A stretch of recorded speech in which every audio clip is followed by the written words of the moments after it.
I used to work in Silicon Valley, running multi-million-dollar tech teams and being the genius in my field, but I weighed 300 pounds.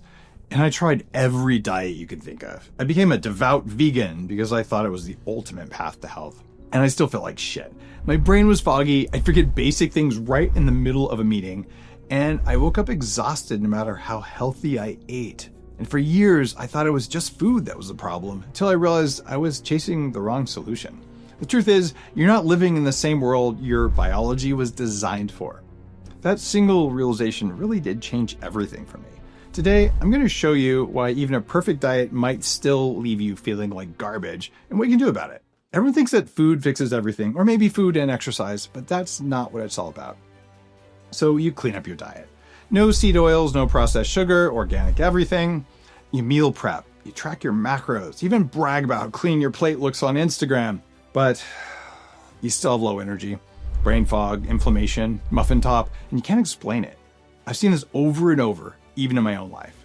I wrote the Bulletproof Diet, which has sold about 1 million copies globally, and it's helped people lose countless millions of pounds, and it's helped me lose the 100 pounds as well. And I've spent decades obsessing over food quality and composition.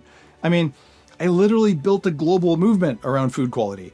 Bulletproof Coffee, now Danger Coffee, and removing toxins from your diet. And I still hit a point where eating perfect just wasn't working well enough. What I realized is that food alone isn't always enough to make you feel bulletproof.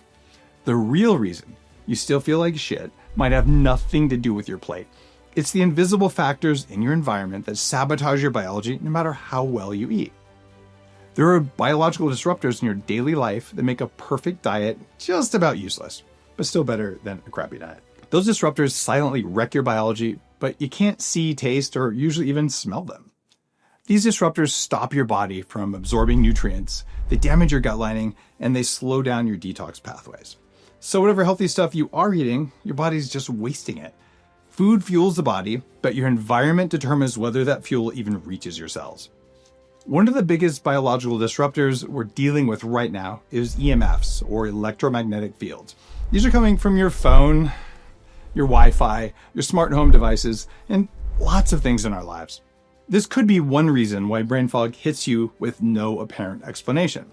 You could be working out every single day, waking up early, getting sunlight, doing meditation, but if you're sleeping next to your phone or next to your Wi-Fi, maybe EMFs are the thing that is silently destroying your cell metabolism. EMFs interfere with how your cells communicate. And EMFs can disrupt melatonin production, they can throw off your circadian rhythm, and that's your biological clock. At night, EMFs can even spike your cortisol when your body should be recovering. But EMFs are just one part of the problem. You're probably breathing toxic air as well. People think that having air purifying indoor plants could be a solution, things like snake plant or spider plant or English ivy. Maybe that'll solve the problem, but it doesn't. Why? Because you haven't addressed the root cause here. You want to focus on whether or not there's mold in your house or your house plants. That's a massive source of chronic inflammation, fatigue, and brain fog. And when I say massive, I mean more than 100 million homes and businesses in the US have a problem with it. Mold produces toxic compounds called mycotoxins. They don't just hide in old buildings, they show up in air systems, even in relatively new or healthy-looking homes. These toxins directly damage your mitochondria, and those are the energy factories inside your cells, but they also make body heat, and they control your metabolism.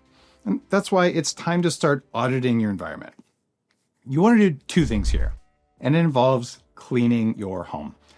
First, you might want to test your house or apartment for mold, and don't assume you can see it.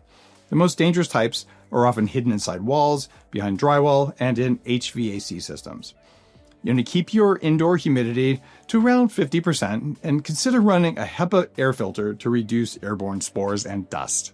If you do confirm mold exposure with a dust test for mold, work with a professional to remediate it.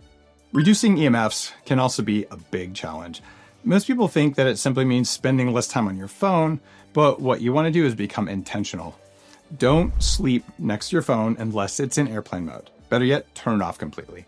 Don't wear Bluetooth earbuds. Turn off your Wi-Fi router at night with a little lamp control switch that costs $5. Use wired connections when you can, and these small tweaks make a big impact over time. But fixing your home doesn't mean that your body is going to magically heal. So your mitochondria decide if you're going to be a healthy human being or a zombie who's feeling tired and sluggish, the way I did for the first half of my life. That's because your mitochondria create the energy you feel. They take about 30 pounds of air and some food, and they convert them into ATP every single day. And that's the currency of energy your cells use.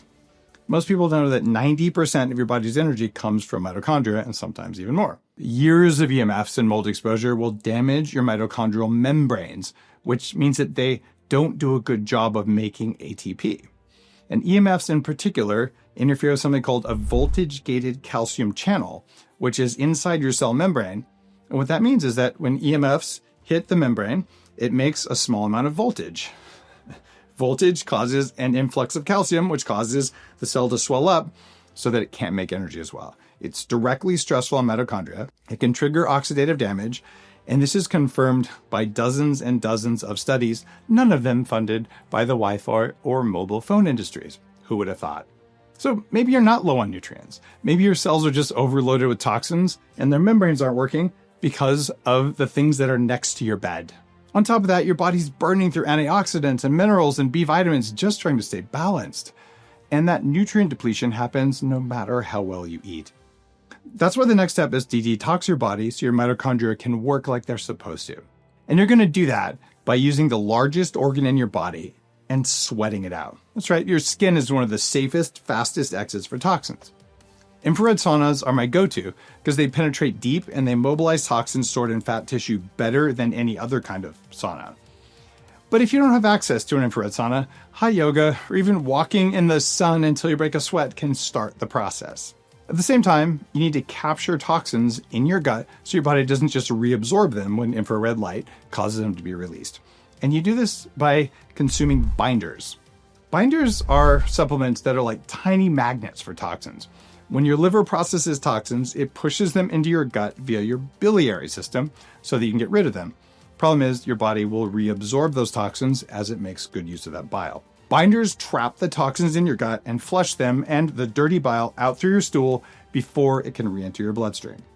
Make sure you take binders away from food and medications because they bind to those too. And drink extra water to keep things moving.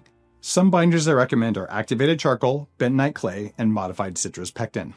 But once you remove the toxins, you still need to rebuild the nutrients your body burned through. Magnesium is so important for ATP production. So are zinc, activated B vitamins, and antioxidants like CoQ10. That's going to let you repair oxidative damage and restore the energy your cells are supposed to be making. And speaking of bile flow, which is so important for toxin removal, you can support bile production with things like bitters, taurine, the amino acid, or even simple things like lemon water before a meal. But even after you've cleared those toxins and you've fixed your mitochondria, your body still might not be working the way you want, because there's one more biological switch that can keep you feeling terrible.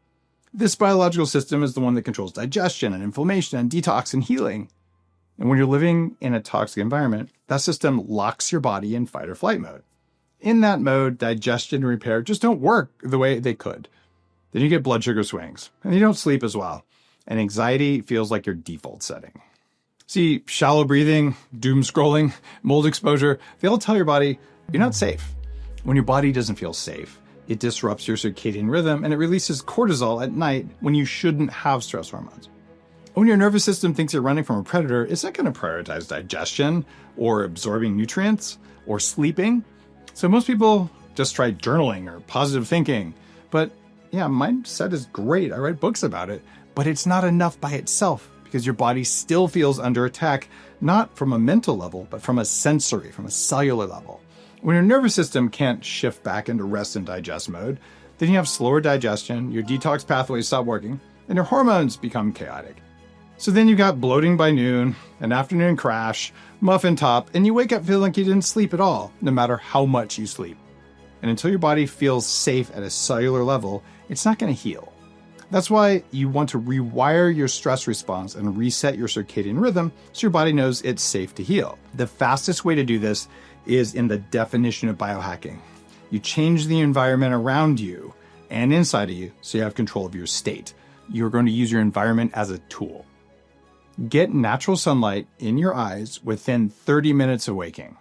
That morning light is like flipping on the master clock in your brain. It tells your body that it's daytime and you should be alert, and it also sets you up for great sleep later. And it doesn't work if you're wearing sunglasses outdoors. Wear glasses indoors to block blue light. Outdoors, natural sunlight, that's the thing. And at night, shut down screens at least an hour before bed, or use junk light blocking glasses like True Dark, the ones I invented, if you're going to work late or look at screens. You want to create a pre-bed ritual. Dark, cold, quiet. That means blackout curtains, dropping the temperature in your bedroom, and keeping electronics out of the room, or at least dim and on airplane mode. And to directly calm your nervous system, you can use techniques that physically engage your vagus nerve. This is the switch that controls your rest and digest state. You could practice box breathing. This is a classical deep breathing technique from my most recent book called Heavily Meditated. It involves inhaling, holding, exhaling, and holding for an equal amount of time, usually 4 seconds each. This method is going to calm your nervous system, reduce your stress, and it can improve your focus. So all you got to do is slowly breathe in through your nose for 4 seconds, like this. Then you hold your breath for 4 seconds, like this.